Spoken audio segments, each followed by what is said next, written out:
ഉന്നത കരുണ ദേവകരുണ മഹാകരുണ ദേവകരുണ.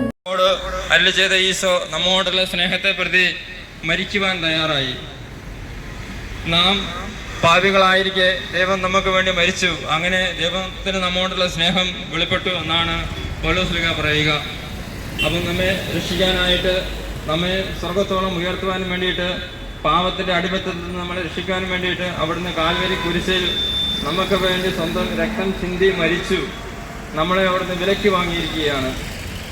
അപ്പം ആ യേശുവിനോട് നമ്മൾ പ്രാർത്ഥിച്ചാൽ, ആ യേശുവിനോട് നമ്മൾ നമ്മുടെ പാപങ്ങൾ ക്ഷമിക്കണമേ എന്ന് പ്രാർത്ഥിച്ചാൽ അവിടുന്ന് നമ്മളോട് ക്ഷമിക്കുകയും തൻ്റെ നിത്യതയിലേക്ക് നമ്മളെ ചേർക്കുകയും ചെയ്യും.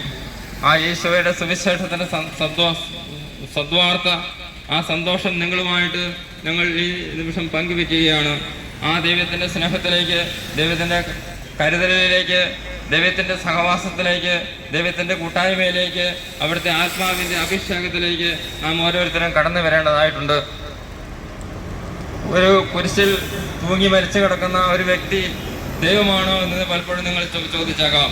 പക്ഷേ യേശുവിൻ്റെ ദൈവത്വത്തിൻ്റെ ഏറ്റവും ഉദാത്തമായ മാതൃകയാണ് കുരിശിൽ നമുക്ക് കാണുവാനായിട്ട് സാധിക്കുക.